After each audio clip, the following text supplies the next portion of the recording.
Hello, welcome back to my channel. If this is your first time here, my name is Lindsay and this is the Momlogs.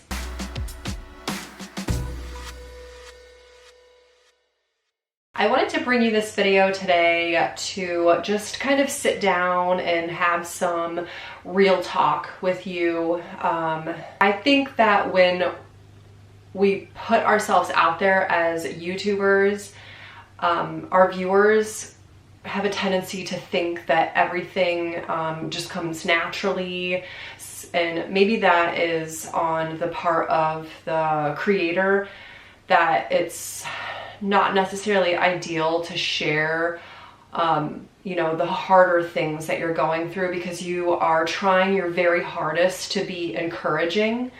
And I just wanted to sit down and make this video to talk about some of the struggles that I have been having lately, and they are mostly surrounding my current experiences with being on maintenance with WW or Weight Watchers. I'm gonna give a little bit of background information, and then I'll get into what I have been struggling with, and then also what I am trying to do to remedy the situation.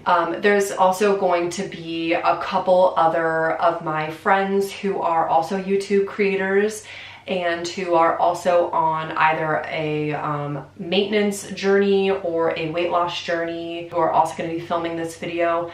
I just wanted to let you know that you can check out the description box in this video and head on over to their channels. So just a little bit of background information about myself. My name is Lindsay. I am 35 years old. I live in Northeast Ohio.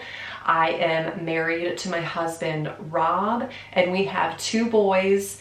Their names are Jack and Ben, and they are 4 and 2 years old. I feel like I have kind of like always struggled with my weight. I haven't always been obese, but I saw a large increase in my body weight with my first son during my pregnancy. I think I gained between 50 and 60 pounds with that pregnancy, and then didn't really get a whole lot of that weight off after I gave birth to him. And then my struggle with my weight continued for the next 2 years until I got pregnant with my son Ben, and then I kind of I didn't gain as much weight with Ben, but I was already obese. So that pregnancy, they were I would say my second pregnancy was a lot harder on my body. Because of that, I didn't really work out with either pregnancy. I had morning sickness for the first half, and that really took a toll on how active I was during both of my pregnancies. After I had my son Ben, I ended up back in the labor and delivery ward of the hospital that I gave birth at. He was only a couple days old. I had gone for a postpartum checkup, and my blood pressure was through the roof. So they sent me back to labor and delivery, and I ended up on blood pressure medication with postpartum hypertension. I feel like that was kind of a wake-up call for me, and I knew that I needed to get the weight off. I had done Weight Watchers in the past, about 10 to 15 years prior, and so I thought I would give it a chance again. My starting weight in April of 2018, when my son Ben was about 6 weeks old, was 241 pounds. And I was miserable, uncomfortable. I couldn't keep up with my kids. I hated even getting up off the couch.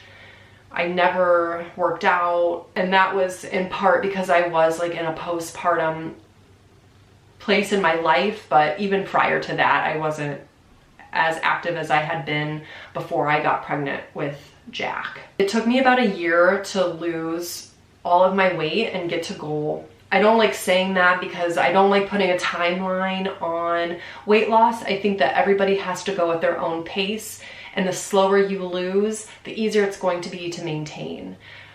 With that being said, I got to 160 pounds in March of 2019.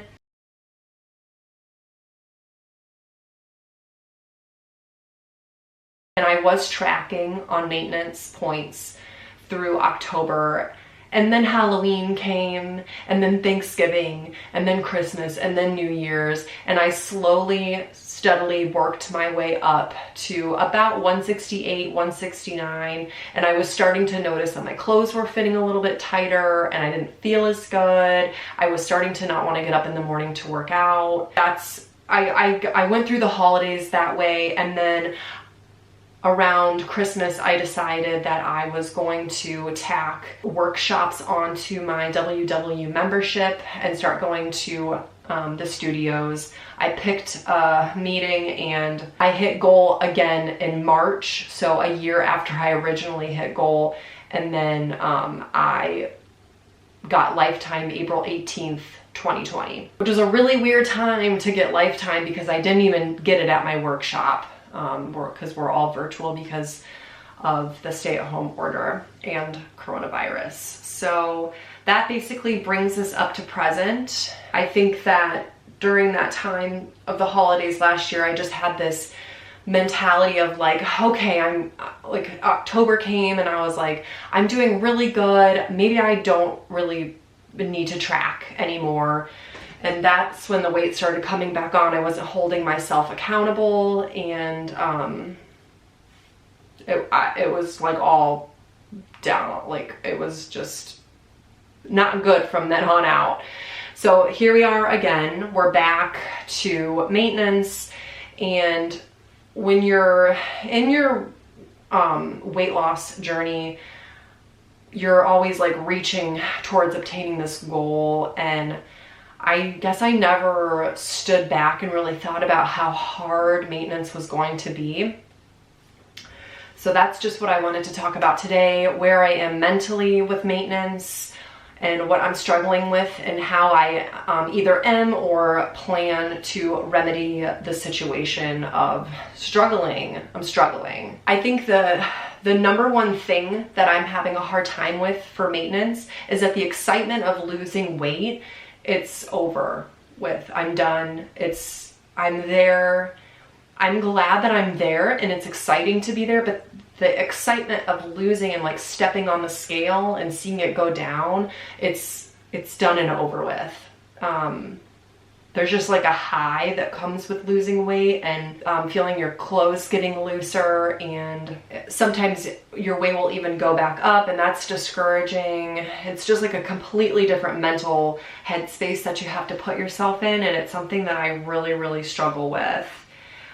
So in order to remedy the situation of like that feeling of maintenance being mundane and tracking my 28 points a day for maintenance and making sure I'm eating enough fit points and working out hard enough and just keeping this steady stream, is first realizing that your maintenance is not linear. You're going to have hormonal fluctuations. You're going to have like salts and like sodium bloat, and your weight is going to have troughs and peaks to it.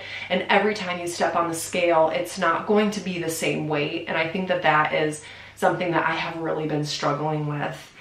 So another way that I am remedying the situation of it being so mundane is once in a while, whenever I'm feeling like it, maybe like once every 6 weeks or once every 2 months, I take a total break from WW. I won't even open up the app.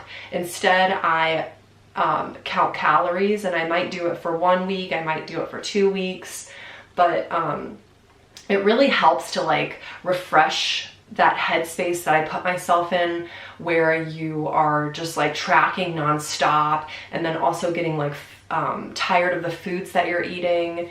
You know, you tend, like when you do a program for 2 years straight, you tend to like start eating the same things, and you just feel like, okay, what am I gonna eat for dinner? I've got these 5 meals and I'm always rotating between. So counting calories can kind of like freshen that up. And I don't wanna ever discourage someone from doing WW, because I think it's an amazing, amazing program, but counting points for the rest of my life has never been something that I've wanted to do or a goal. So it's really nice to be able to switch it up and still be able to hold myself accountable.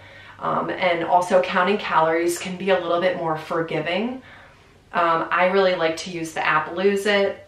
I think it's just a really intuitive app, and they can give you a rough estimate of how much you should be eating. And then you kind of just have to like play around with it, watch the number on the scale, you know, try not to like overthink it or obsess about it, I guess. Another thing that you can do is switch up your myWW, the plan that you're doing. I've tried purple and I didn't really like it, and I don't really think that I would like tracking all the foods in green.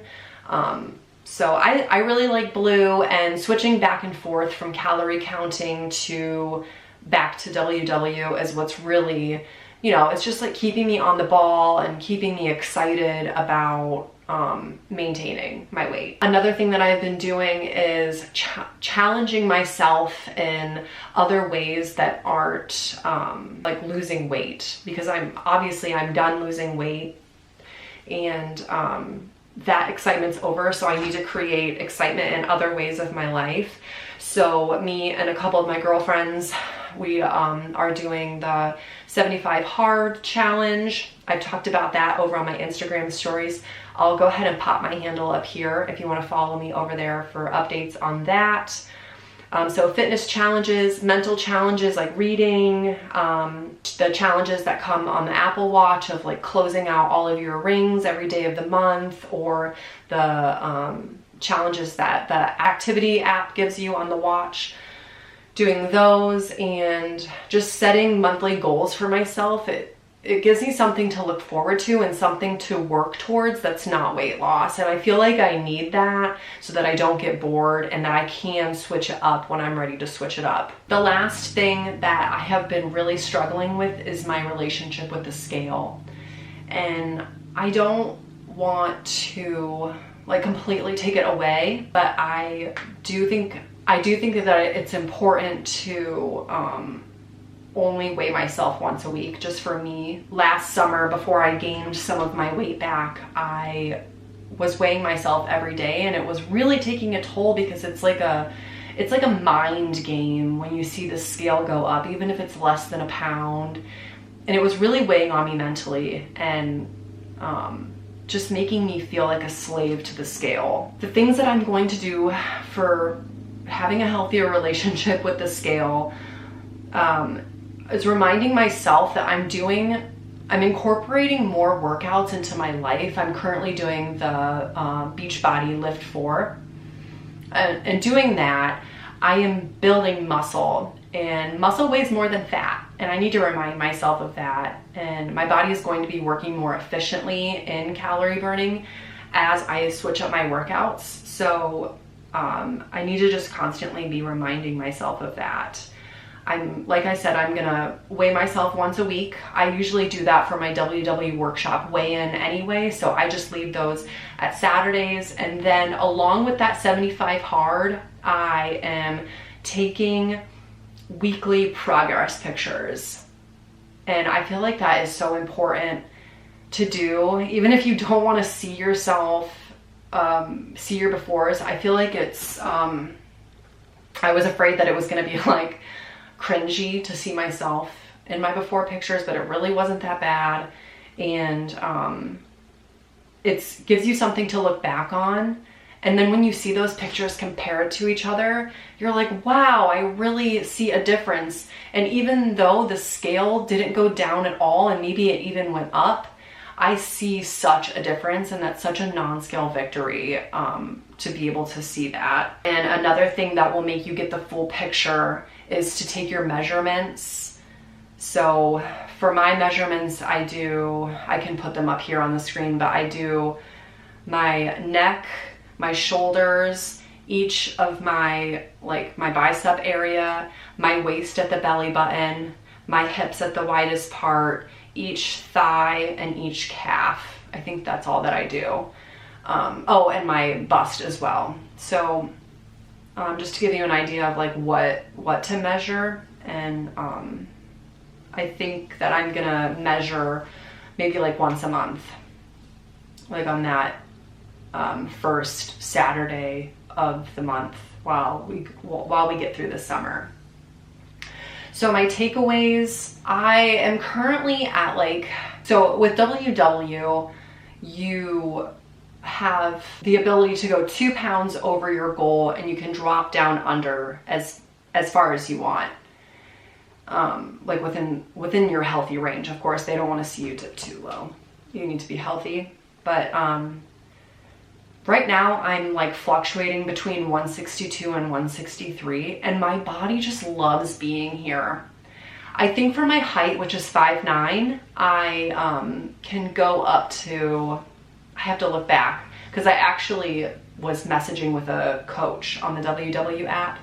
I think she said that I can be 169 pounds. I know I don't want to be there because that's where I was at the beginning of the year and I don't want to go back there.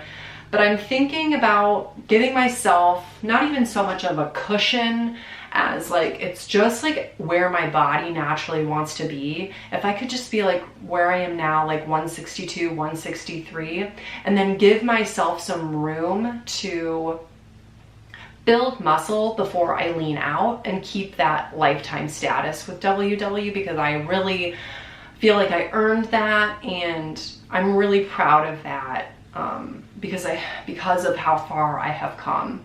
So I'm really starting to question whether or not 160 is sustainable for my body. I want to be able to live my life and not be stressed out about losing a couple pounds. So I'm thinking about raising my goal weight to 165. And that's like really hard for me to admit because I feel guilty and I feel like a failure, and it's just a huge struggle for me to raise my goal weight, and I get like really emotional if I think about it for too long because I feel guilty and I'm just like really, really hard on myself. If you would have told 241 pound Lindsay that she would be guilty about raising her goal weight to 165, I would have slapped myself across the face, honestly. So I need to just stop. I feel really good about where I am, all in all, and this is where I want to be. I'm loving my workout routine. I'm loving switching back and forth super casually between WW and the Lose It app, and I don't know, I just feel like in a really good space aside from the thought of raising my goal weight. But I know that once I just like rip off the band-aid and just call WW or talk to my leader at my workshop, it's gonna be done and over with, and I'm just gonna feel like a weight has been lifted off. Because honestly, like I feel so happy and love my reflection in the mirror, and when I see pictures of myself, I'm so proud of myself. So yes, I hope that this video helped bring some stuff to light. I feel like I kind of just like dumped out a bunch of words at the camera, but I hope that you heard me, and that if you're struggling with the same things, that it helped you to know that you are not alone, because you're definitely not. I'm right there along with you. Don't forget to check out those other channels that I've got in the description box. If you liked this video, make sure to give it a thumbs up. If you want to see more from me in the future, do not forget to click the subscribe button down below. I will see you next time. Bye.